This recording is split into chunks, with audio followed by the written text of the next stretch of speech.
자, 16번 문제, 5페이지의 16번 문제입니다. 5명의 학생이 식이 적힌 카드를 한 장씩 가지고 있다.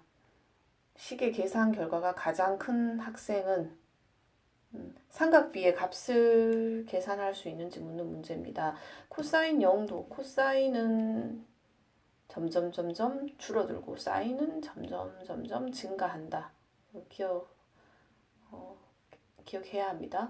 자, 그래서 코사인 0도는 1이라는 거 기억해야 되고, 자, 그 다음에 민성이는 2 곱하기 사인 30도. 2 곱하기 사인 30도는 2분의 1. 그래서 계산하면 역시 1이 나옵니다. 그 다음 희진이는 3 곱하기 탄젠트 45도가 1인 거.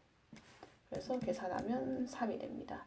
도연이는 4 곱하기 사인 60도는 2분의 루트 3이 됩니다. 그래서 약분해서 계산해주면 2 루트 3. 자, 진아는 5 곱하기 코사인 90도의 값은, 코사인은 1부터 시작해서 0도일 때 1부터 시작해서 점점 줄어들어서 코사인 90도는 0이죠. 그래서 이 값은 0이 됩니다. 여기에서 가장 큰 값은 3과 2 루트 3 중에 2 루트 3, 루트 3이 약 1.7입니다. 그래서 계산하면 이건 약 3.4. 그래서 3보다 더 큽니다, 이 값이. 그래서 도연이의 값이 가장 크다. 그리고 사인, 코사인, 탄젠트의 값이 생각이 나지 않을 때는 직각삼각형을 그려서 생각해주면 되죠. 직각삼각형 그려서 60도와 30도를 기준으로 해서 1대 2대 루트 3 이용해주면 사인 60도는 2분의 루트 3, 코사인 60도는 2분의 1. 이런 값들을 전부 다 계산할 수 있겠죠. 45도도 마찬가지고 45도일 때는 1대 1대 루트 2. 그래서 탄젠트 45도는 1이 된다는 거. 생각이 안 나면 이렇게 직각삼각형을 그려서 삼각비의 값을 알 수 있어야 됩니다. 자, 17번 문제. 원 모양의 색종이를 그림과 같은 방법으로 접어 원에 내접하는 정삼각형을 지금 만들었습니다. 정삼각형의 한 변의 길이가 10cm일 때 원 O의 반지름의 길이를 구하시오. 그러면 여기에 지금 중심이 이렇게 있는데 보조선을 그릴 수 있어야 됩니다. 여기에서 보조선을 이렇게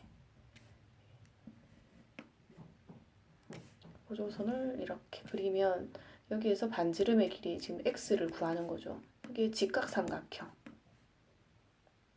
자, 여기에서 지금 문제가 정삼각형의 한 변의 길이가 10이라고 했기 때문에 요 길이는 절반이라서 5가 되겠죠.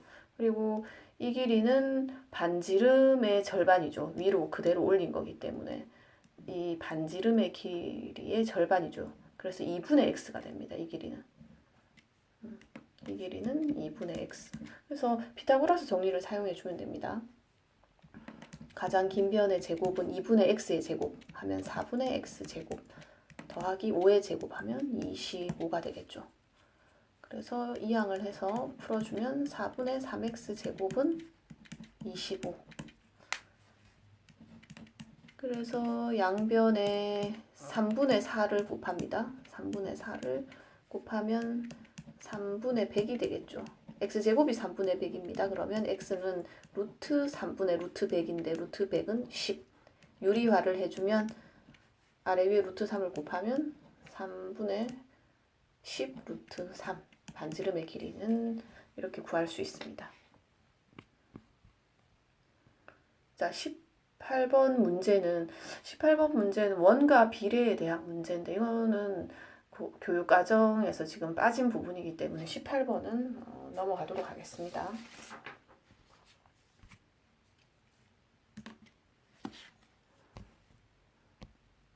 그래서 다음 페이지에 자 19번, 20번 문제 평균과 분산에 대한 문제입니다. 19번은 평균을 구하는 문제고 20번은 분산을 구하는 문제입니다. 민서가 5회에 걸쳐 실시한 줄넘기 개수와 그 평균에 대한 편차가 나와 있습니다. 자, 그러면 네모 칸, 지금 비어있는 칸을 한번 채워보겠습니다. 민서가 첫 번째, 지금, 줄넘기 개수가 70회죠. 줄넘기 개수가 70회고, 편차가 지금 얼마입니까? 편차가 마이너스 6입니다. 편차가 마이너스 6. 편차가 마이너스 6이라는 얘기는 평균보다 지금 6만큼 작다는 얘기죠. 그럼 평균은 얼마란 얘기다? 평균은 76이라는 거 바로 구할 수 있어야 됩니다. 평균은 76. 그래서 평균이 76이란 얘기는 평균이 76인데 편차가 마이너스 2란 얘기는 이 자료는 2회 때의 지금 자료가 나와 있지 않은데 2회의 자료는 평균보다 이만큼 작으니까 74가 된다는 거 알 수 있습니다. 그래서 나머지도 다 확인해 보면 평균이 76인데 평균보다 5만큼 큰 거 맞죠? 81은? 평균 76이니까 평균보다 4만큼 작죠. 그래서 마이너스 4. 자, 평균이 76인인데 83이니까 편차는 83에서 76을 빼면 7이 되겠죠. 편차를 합하면 0이기 때문에 편차의 합은 0인 거 이용해서 7을 구할 수도 있습니다. 물론. 자, 그러면 아래쪽에 분산을 구하려면 이 편차들을 다 뭐 해야 된다? 편차 마이너스 6을 제곱하고 마이너스 2를 제곱하고 5 제곱하고 마이너스 4를 제곱하고 7을 제곱해야 편차 제곱들의 평균이 분산이죠. 그래서 분산은 여기에서 바로 분산을 계산해 보면 66에 36 2는 4 5 5 25 4 4 16 7 7에 49 해서 다 더해서 5로 나눠주자. 자, 이걸 다 더하면 130입니다. 그것을 5로 나눠주면 5, 20, 5, 6에 30 해서 26. 분산은 26이 됩니다.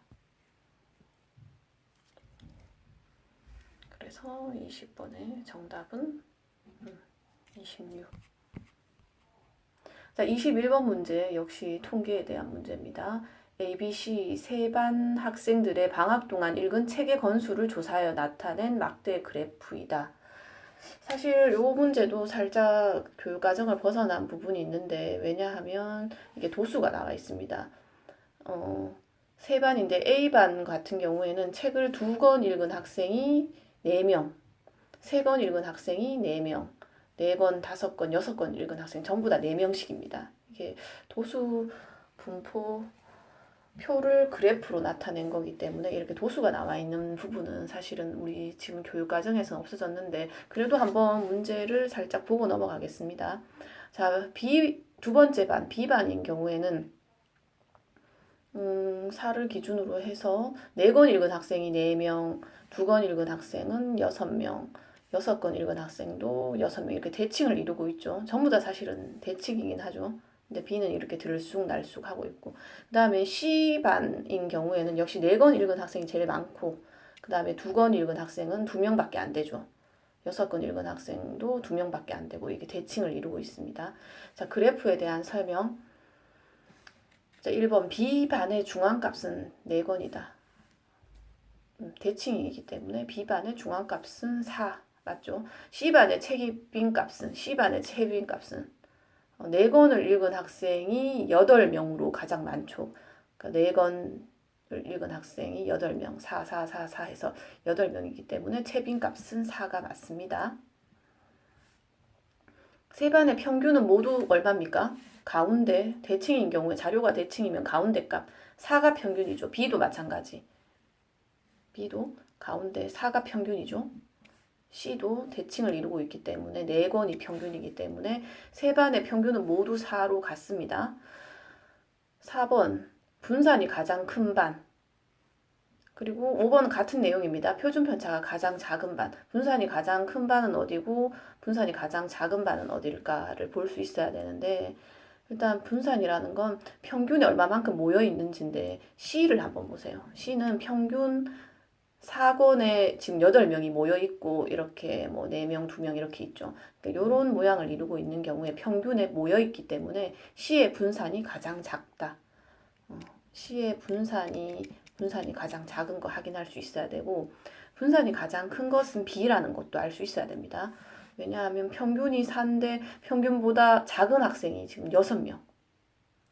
2건인 학생 6명, 평균보다 큰 6건인 학생도 6명. 이렇게 들쭉날쭉하기 때문에 이때 B는 분산이 가장 크다라는 걸 알 수 있어야 됩니다. 그러면 4번, 5번 중에 옳지 않은 것은 분산이 가장 큰 바는 A가 아니라 B라고 해야 되겠죠. 그 다음에 표준편차는 분산의 루트 씌운 거기 때문에 같은 개념입니다. 표준편차가 가장 작은 바는 C다. 이건 맞는 말이죠. 그래서 틀린 것은 4번. 분산이 가장 큰 바는 A가 아니라 B라는 거. B반이 됩니다.